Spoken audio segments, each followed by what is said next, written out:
Welcome to Jenus Academy. අද අපි කතා කරන්න යන්නේ ත්‍රිකෝණ ආශ්‍රිත වෘත්ත නිර්මාණය කිරීම. එහෙනම් ත්‍රිකෝණ ආශ්‍රිත වෘත්ත වර්ග හා ඒවා නිර්මාණය කරන ආකාරය බලමු. ABC ත්‍රිකෝණයේ පාදයන් දෙකක් සඳහා ලම්බ සමච්ඡේදකයක් නිර්මාණය කරන්න.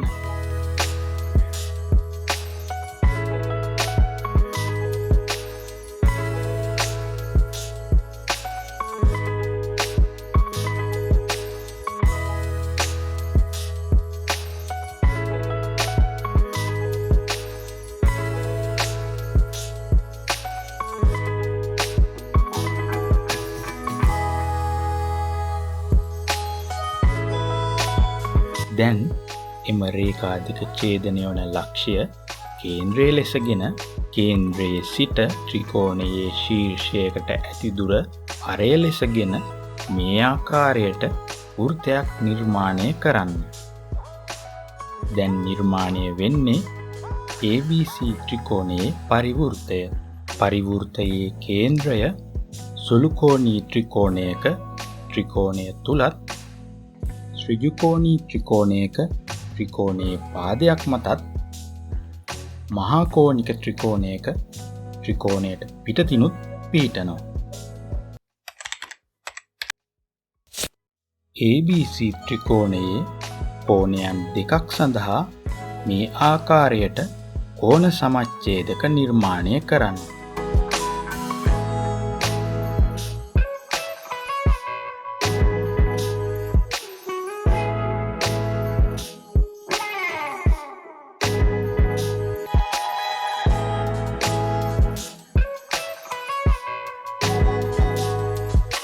දැන් එම රේඛා ඡේදනය වන ලක්ෂ්‍ය කේන්ද්‍රයේ ලෙසත් කේන්ද්‍රයේ සිට පාදයකට පවතින දුර අරය ලෙසත්ගෙන මේ ආකාරයට වෘත්තයක් නිර්මාණය කරන්න.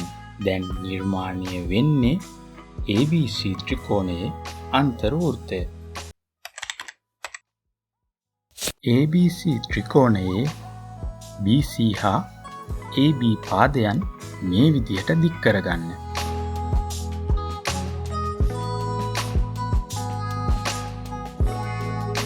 දැන් ත්‍රිකෝණයේ එම බාහිර කෝණයන් දෙක සඳහා කෝණ සමච්ඡේදක නිර්මාණය කරන්න.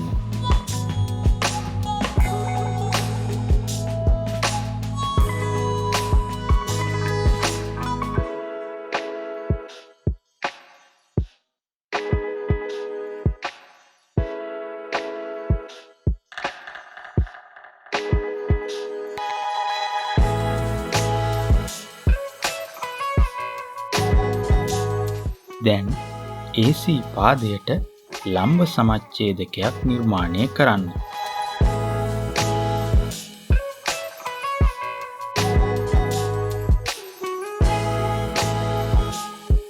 මෙම ඡේදන ලක්ෂ්‍ය කේන්ද්‍රයේ ලෙසත් මෙම දුර අරය ලෙසත්ගෙන වෘත්තයක් නිර්මාණය කරන්න. දැන් නිර්මාණය වෙන්නේ ABC ත්‍රිකෝණයේ බහිර්වෘත්තය.